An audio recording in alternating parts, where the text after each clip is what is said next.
ano po ang basa nyo dito? Dito po sa panukalang ito. I mean, to be more pragmatic about this, anong basa nyo rito? Wala na kung maiipit si Presidente dahil election, palagi ko, ibibito yan kahit ay pasadili. Dahil lahat ng economic managers niya will be against that. Alam nila magkakagulo. Ang inyo pong tansya dito, i-veto ito ng Presidente kasi po, pakiulit sir, medyo nag-choppy lang po kayo. Magkakagulo. Hindi kaya na ekonomiya natin. Yung inflation natin, bababa na sana, tataasan yan. Tsaka yung mga investors natin, pinakakulilan tanga tayo sa share, lalo pang mababawasan. So magkakagulo ho kapag ito ay ipinasa sa usapin po na gugulo ang takbo ng ating ekonomiya? Para po dilegislate yung supply and demand. Yung sinasabing, let's abolish, repeal supply and demand. Parang gano'n ang ginagawa natin. Sige po. So, kaninyo kung maipasa i-veto. So, kayo ho ba'y nagtitiwala o naisip niyo ba talagang ito ipapasa? Ilulusot bago po mag-adjourn ng Kongreso?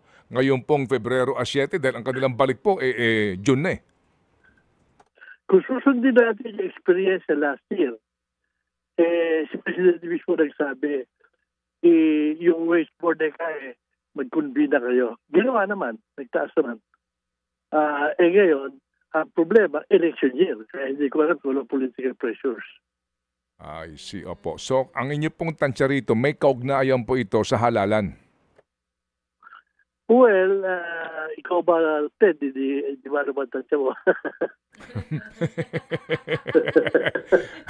O kaya, may kaugnayan ba ito sa trust and approval ratings ng ilang opisyal ng gobyerno? Palagay ko. Ang problema, hindi nila na-realize. Yung sinasabi 16%, yung 84%, magagalit siyang.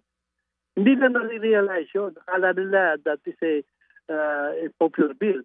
Unfortunately, pag na-realize yung mga farmers, yung mga fisherfolk, mga drivers, na yan ala silang pagbubunutan pag nagtaasa ng presyo, that will be counterproductive to them also. Opo. Sige po. And sa panghuli pong punto, sir, ito pong gantong mga pronouncement na nanggagaling po sa liderato ng bansa, kung ikaw na investor na nagmamasid nga, ito ba'y mga bagay na maaring magsabi na parang may instability sa go ahead, sir. Opo. Totoo yun. Dahil sumasama kami kumisan sa Presidente. Pag investor, unang-unang sinasabi, napaka-inatik ng policy nyo. Bigla na lang may naiisip, nagbabago. Hindi kagaya rin sa Vietnam, sa Thailand, Indonesia. Pag sinabi nila, maraming maraming bago na nagkalawin yung mga sinasabi ng policy. Pero sa atin, ganyan na nangyayari. Maraming naiisip bills na turn off yung mga investors. Opo, maliban nga sa kaninyo, hanggang ngayon po ay usapin pa rin po ng corruption, no? Corruption, saka yung red tape. Opo. Yung red tape, dahil doon sa ARTA, malaki na nabawas. Pero malaki pa rin ang tatahakin. Pero yung corruption, yun talaga perception sa atin sa labas ngayon. Opo. Kaya nga ang trato sa atin the worst country in terms of employment to invest. Yun ang trato sa atin. Opo. Top 10 tayo sa worst. Wala namang katotohanan yan.